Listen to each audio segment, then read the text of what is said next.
الحمد لله نحمده ونستعينه ونستغفره ونؤمن به ونتوكل عليه ونعوذ بالله من شرور أنفسنا ومن سيئات أعمالنا من يهده الله فلا مضل له ومن يضلله فلا هادي له ونشهد أن لا إله إلا الله وحده لا شريك له ونشهد أن سيدنا وسندنا ونبينا ومولانا محمدا عبده ورسوله أما بعد فأعوذ بالله من الشيطان الرجيم بسم الله الرحمن الرحيم الرحمن علم القرآن خلق الإنسان علمه البيان وقال في موضع آخر إن هذا القرآن يهدي للتي هي أقوم وقال رسول الله صلى الله عليه وسلم إن الله يرفع بهذا الكتاب أقواما ويضع به آخرين وقال في رواية اقرأوا القرآن فإنه يأتي يوم القيامة شفيعا لأصحابه صدق الله العلي العظيم وصدق رسوله النبي الكريم ونحن على ذلك لمن الشاهدين والشاكرين والحمد لله رب العالمين اللهم صل على محمد وعلى آل محمد كما صليت على إبراهيم وعلى آل إبراهيم إنك حميد مجيد اللهم بارك على محمد وعلى آل محمد كما باركت على إبراهيم وعلى آل إبراهيم إنك حميد مجيد وہ معزز تھے زمانے میں مسلمان ہو کر ہو کر اور ہم خار ہوئے تارک قرآن ہو کر سامعین ذی قدر و منزلت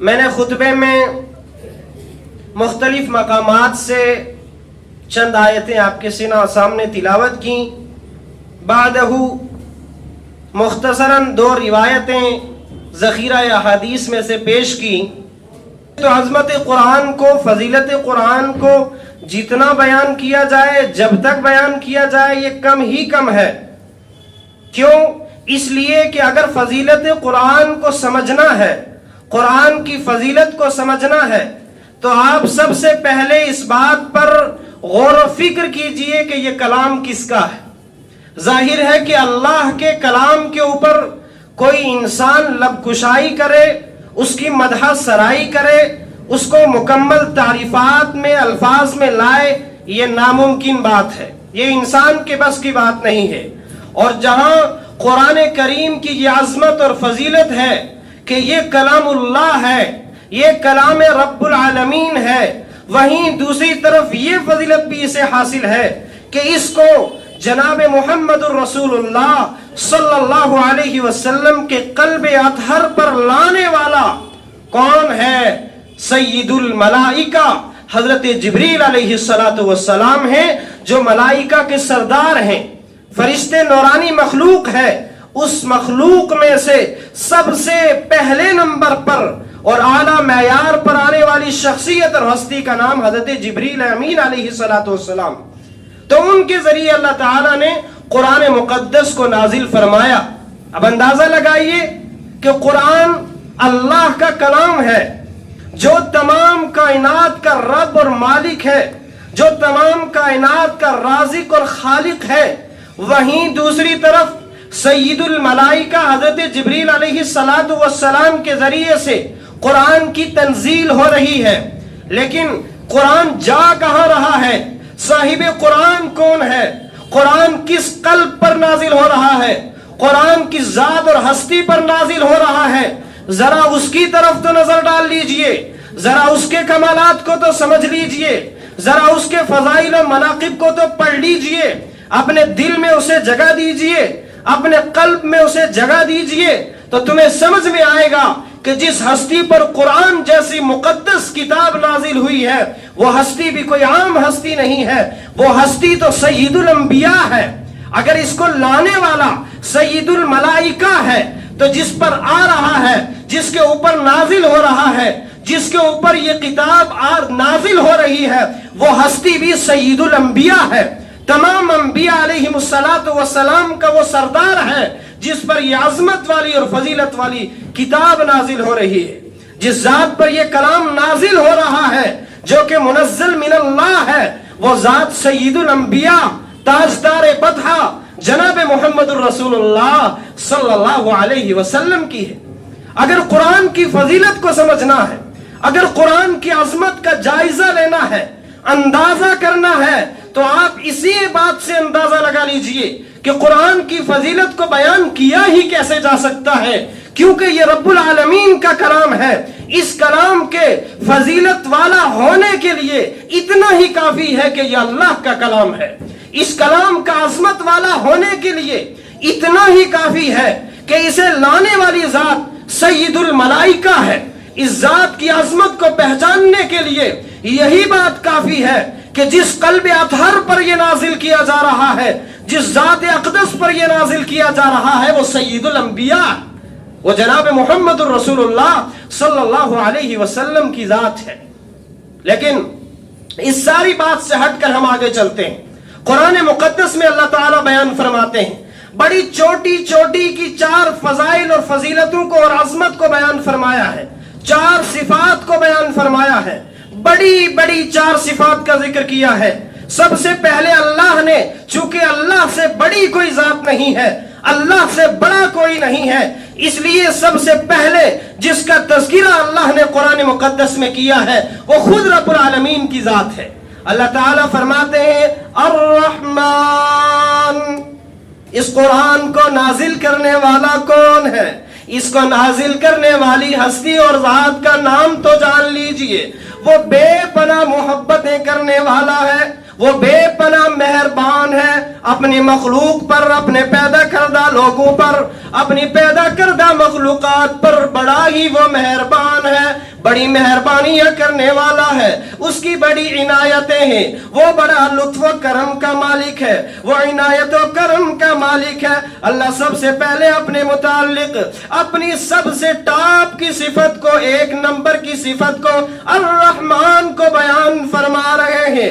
اگر تمہیں اس لفظ کی حقیقت کو جاننا ہے، اس جملے کی حقیقت کو جاننا ہے، لفظ الرحمن کی عظمت کو جاننا ہے، تو آپ قرآن کے شروع میں چلے جائیے، پہلا صفحہ کھولیے اور وہاں دیکھیے کہ قرآن میں لکھا ہوا ہے بسم اللہ الرحمن الرحیم. کہ آپ جو قرآن پڑھنا شروع کر رہے ہیں، یہ قرآن پڑھنے کے لیے آپ کو آغاز اس قرآن کا اس ذات کے بابرکت، اس ذات بابرکت کے نام سے شروع کرنا پڑے گا جس کا نام اللہ ہے. اللہ کے قریب سب سے زیادہ قریبی نام جو صفتی نام ہے، جو صفاتی نام ہے 99، یا مفسرین نے 7000 7,500 میں یوں کہوں کہ لاتعداد بیان فرمائے ہیں کیونکہ اللہ کے تعلق سے کوئی گویائی نہیں کر سکتا.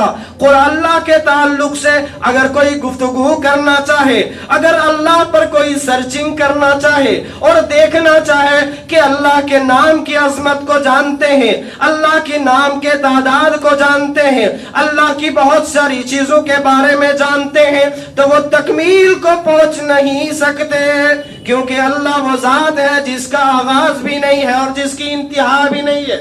وہ تو حی ہے، وہ قیوم ہے، وہ رب العالمین ہے، وہ ذو العرش المجید ہے، وہ فعال لما یرید ہے. اس کی عظمتوں کو بیان انسان کیسے کر سکتا ہے جس کی زبان ہی محدود کر دی گئی ہے، جس کی عقل کو محدود کر دیا گیا ہے، جس کی سوچ کو محدود کر دیا گیا ہے. وہ مخلوق اور وہ انسان اس اللہ کے بارے میں کیا سرچنگ کر سکتا ہے اور اس کی تکمیل کو پہنچ سکتا ہے؟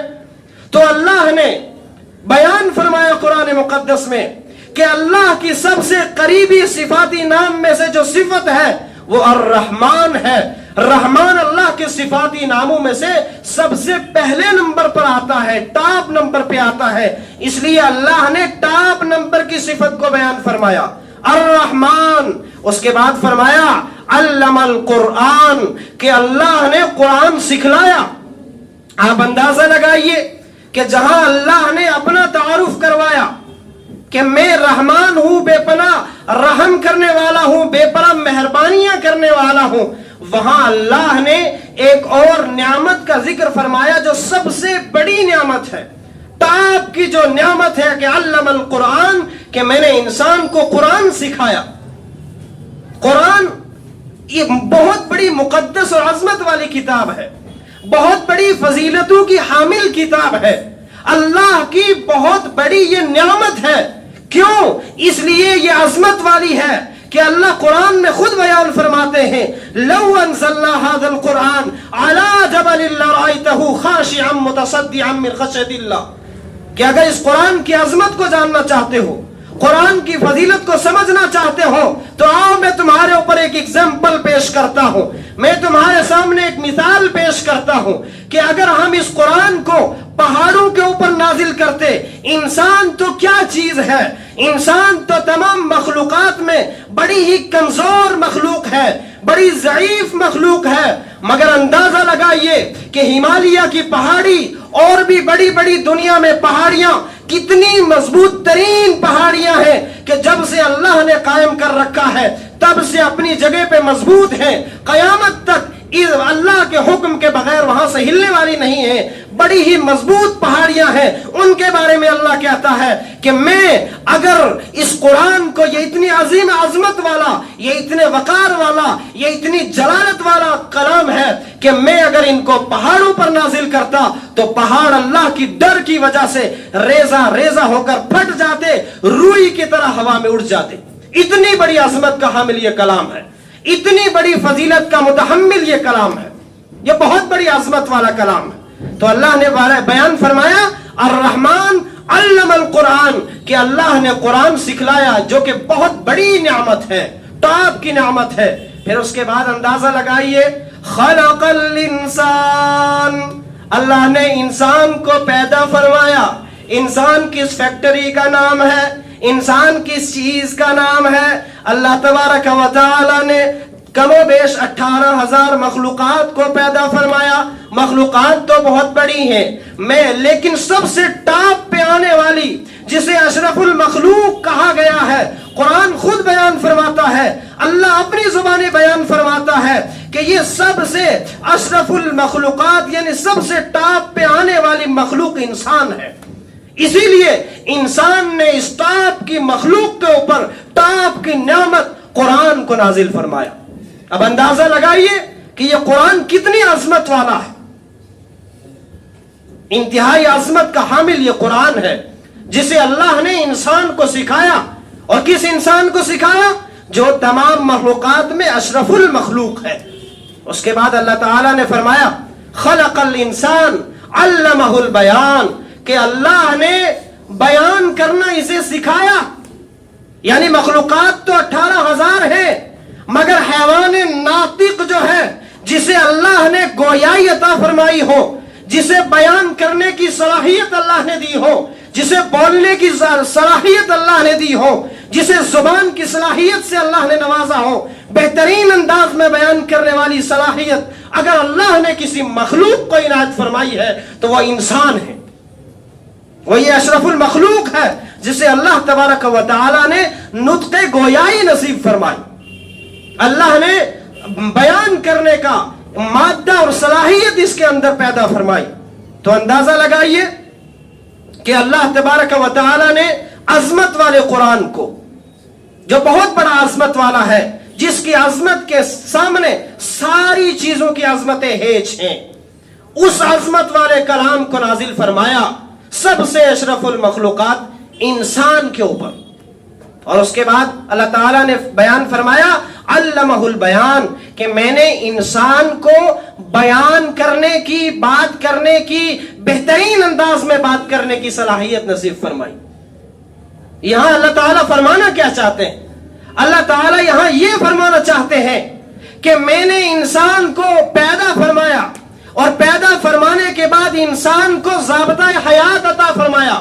قرآن مقدس کی صورت میں انسان کو جو بولنے کی میں نے صلاحیت دی ہے، انسان کو چاہیے اگر یہ بولے تو قرآن بولے، اگر یہ سمجھے تو قرآن سمجھے، اگر یہ سمجھائے تو قرآن سمجھائے، اس کی زندگی کا اوڑھنا بچھونا ہر چیز قرآن ہونا چاہیے، قرآن بولنا چاہیے۔ ہماری زبان کا تقاضا یہ ہے کہ اس زبان سے نکلنے والی بات قرآن کی ہونی چاہیے، اس زبان سے نکلنے والا حرف قرآن کا ہونا چاہیے، اس زبان کے ذریعے ہم جس کو سمجھائیں تو قرآن سمجھائیں، اس دماغ کے ذریعے سے ہم سمجھیں تو قرآن کو سمجھیں، انگلش کو نہ سمجھیں، باقی چیزوں کو نہ سمجھیں۔ اور اگر کسی اور زبان کو سمجھنے کی کوشش کریں، ہم مخالف نہیں کسی زبان کے، ہم مخالف نہیں کسی کلچر کے، کسی تہذیب، تمدن، ثقافت کے ہم مخالف نہیں ہیں، مگر کہنا یہ ہے کہ اگر انسان کوئی زبان سیکھتا ہے تو اس میں سب سے پہلے اصلاح نیت ہونی چاہیے۔ انسان کی نیت یہ ہونی چاہیے کہ میں اگر انگلش سیکھ رہا ہوں تو میرا مقصد یہ ہو کہ میں انگلش اس غرض سے سیکھوں کہ میں قرآن انگلش میں لوگوں کو سمجھاؤں گا۔ جو انگریز لوگ ہیں، جو عربی نہیں جانتے، جو اردو نہیں جانتے، جو ہندی نہیں جانتے، جو گوجری نہیں جانتے، جو پنجابی نہیں جانتے، جو بہت ساری زبانیں نہیں جانتے مگر صرف انگلش جانتے ہیں، تو اگر کوئی انسان انگلش پڑھتا ہے، کوئی اسٹوڈنٹ انگلش پڑھتا ہے تو اسے چاہیے کہ وہ انگلش سیکھے، تو اس نیت، ارادے اور اس غرض سے سیکھے کہ میں جا کر انگریزوں کو قرآن سمجھاؤں گا۔ اگر یہ بات آپ کے سامنے رکھی جائے، کسی انسان کے سامنے، کوئی بھی بچہ کہے گا انگلش پڑھنے والا، تو آپ کہیں گے ارے تیرا دماغ خراب ہو گیا، انگریزوں کو سکھائے گا، وہ تو پوری دنیا کو سکھا رہے ہیں اور تو ان کو سکھائے گا۔ نہیں نہیں، ہمارا کام صرف ارادہ کرنا ہے، ہمارا کام صرف نیت کرنا ہے، ہمارا کام صرف عزم کرنا ہے۔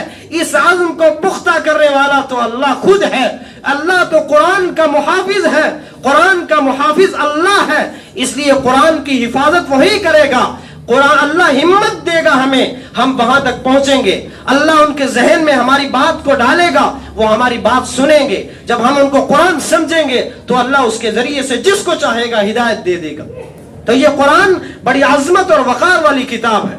اس کے متعلق حدیث مبارکہ میں آتا ہے اقرأوا القرآن فإنه يأتي يوم القيامة شفيعا لأصحابه۔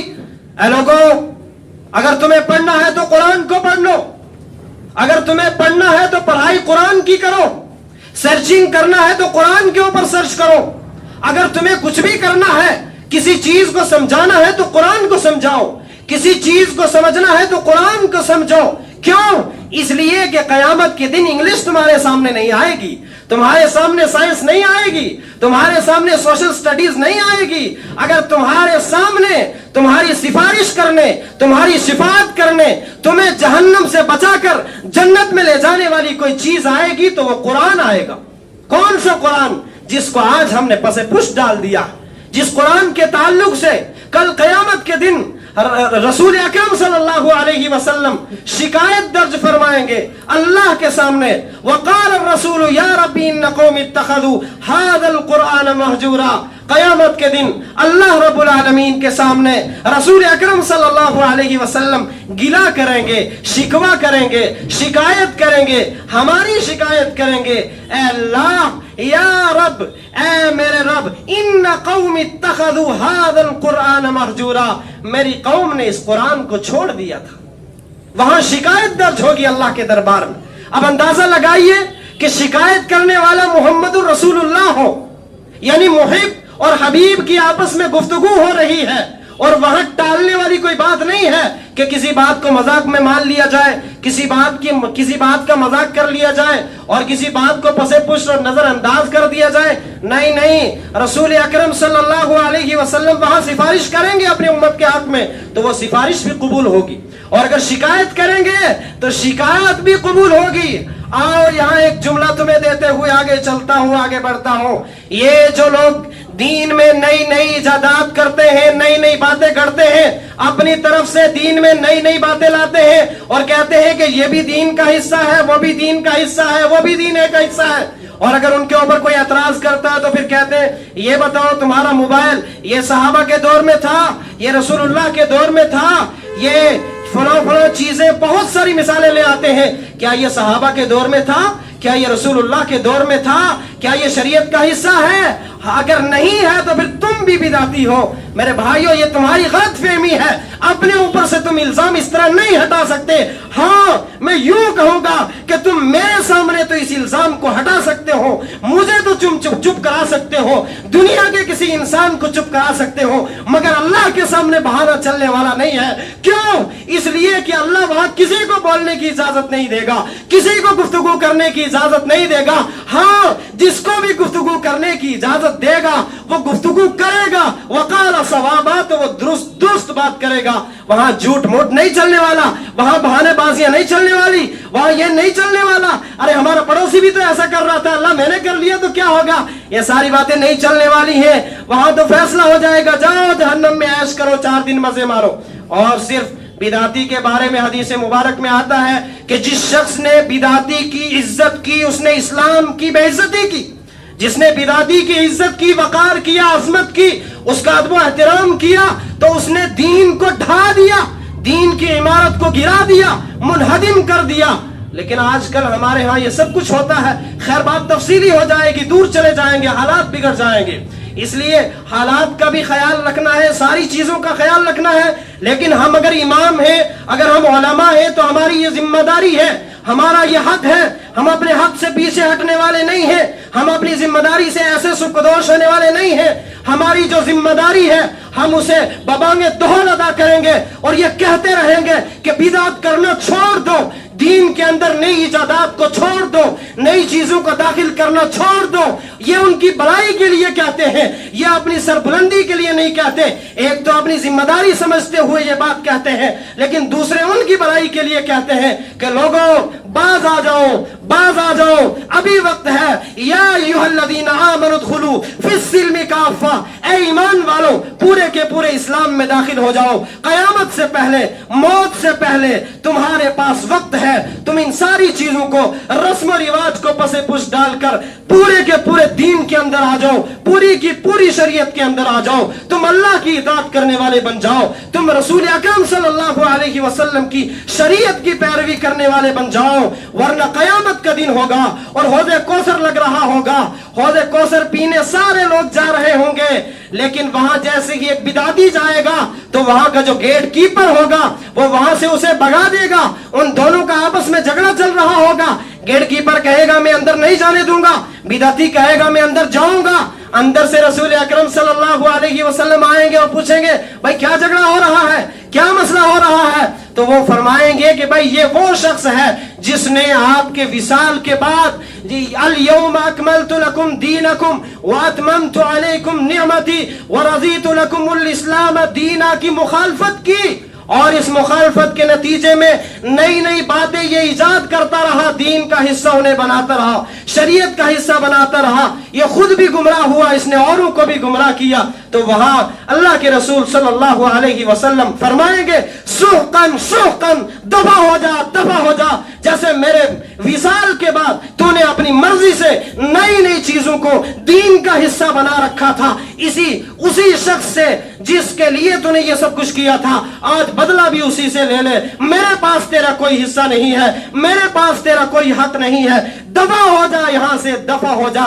اب اندازہ لگائیے کہ جس شخص کو یہ کہا جائے گا قیامت کے دن، اور کہنے والی ذات رسول اکرم صلی اللہ علیہ وسلم کی ہوگی، اور اسے کہا جائے گا کہ میرے دربار سے دفع ہو جا، تیرے لیے میری کوئی سفارش نہیں ہے، تجھے کوئی حق نہیں بنتا ہے کہ میں تیری سفارش کروں، تو اس کا مستحق نہیں ہے، میں تیری سفارش نہیں کر سکتا، میں تیری شفاعت نہیں کر سکتا، میں تجھے جام کوثر نہیں پلا سکتا۔ اندازہ لگائیے کہ ساری انسانیت وہاں موجود ہوگی، حضرت آدم علیہ نبینا علیہ السلام سے لے کر قیامت تک آنے والی ساری انسانیت وہاں موجود ہوگی، ان سب کے سامنے اس بدعتی شخص کی یہ بے عزتی ہوگی، تو ہم اندازہ لگائیے کتنی بڑی بے عزتی ہے۔ یہ بے عزتی تو ابداً ابدا ہمیشہ ہمیش کی بے عزتی ہے، یہ ہمیشہ ہمیش کی ذلت ہے، یہ ہمیشہ ہمیش کی رسوائی ہے۔ میرے بھائیوں، قرآن نازل ہوا تھا تلاوت کرنے کے لیے، قرآن نازل ہوا تھا پڑھنے کے لیے، قرآن نازل ہوا تھا اس پر عمل کرنے کے لیے۔ قرآن اس لیے نازل ہوا تھا کہ ہم اس سے راہ ہدایت ڈھونڈیں، ہم اس کو پڑھیں اور راستہ ڈھونڈیں اور اس کے اوپر چلیں، سیدھا راستہ دیکھیں، صراط مستقیم کو ڈھونڈیں اور اس پر چلیں۔ مگر آج ہم نے قرآن کو چھوڑ دیا، آج ہم نے قرآن کو پس پش ڈال دیا، جس کے بارے میں نبی اکرم صلی اللہ علیہ وسلم کا فرمان عالی شان ہے۔ کیا فرمان ہے؟ سنیے گا، سنیے گا، ذرا غور سے سننے کی کوشش کیجئے گا۔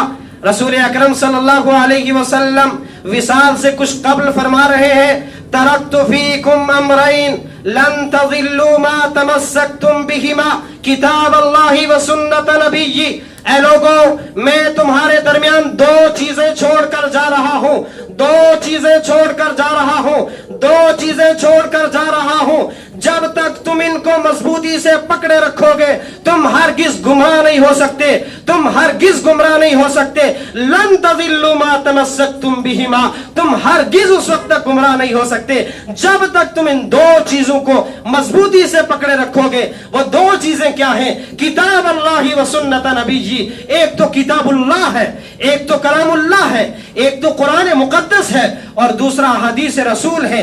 اندازہ لگائیے، آج ہم نے قرآن کو بھی پسے پش ڈال دیا، حدیث رسول کو بھی پسے پش ڈال دیا۔ العیاذ باللہ، میں ایک کفریہ جملہ نقل کرنے چلا ہوں، اور سنیے گا، نقل کفر کفر نہ باشد، کفر کو نقل کرنے والا کافر نہیں ہو جاتا۔